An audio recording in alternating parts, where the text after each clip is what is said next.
In today's video, I am going to teach you how to get lost data in Google Sheets. Vertical bar version history. Sometimes data disappears because something was deleted, overwritten, or changed by accident. The good news is that Google Sheets keeps a record of changes, and you can use version history to go back and find what you need. Start by opening your Google Sheets file. In this example, it is a sales spreadsheet, but the same process works for any sheet. Once the file is open, take a moment to confirm you are in the correct document and tab, because version history is tied to this specific file. Next, go to the top area of the screen where Google Sheets shows the file information and editing status.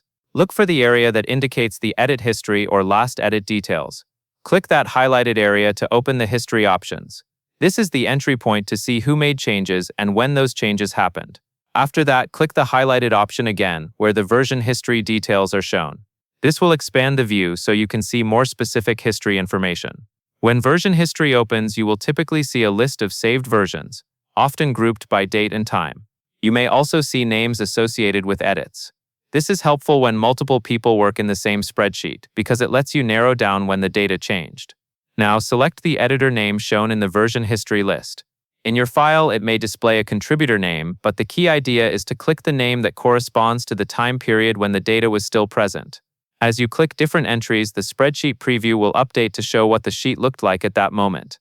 Finally, click the option labeled Current Version. This is a useful reference point because it clearly marks where you are right now compared to older versions. Use it to switch between the current version and earlier versions until you locate the lost data. A quick tip as you review versions. Move slowly and look at the exact cells or range where the missing information should be. The preview can change instantly, so focusing on one area helps you confirm you have found the right moment in the file's history. And that is all there is to it.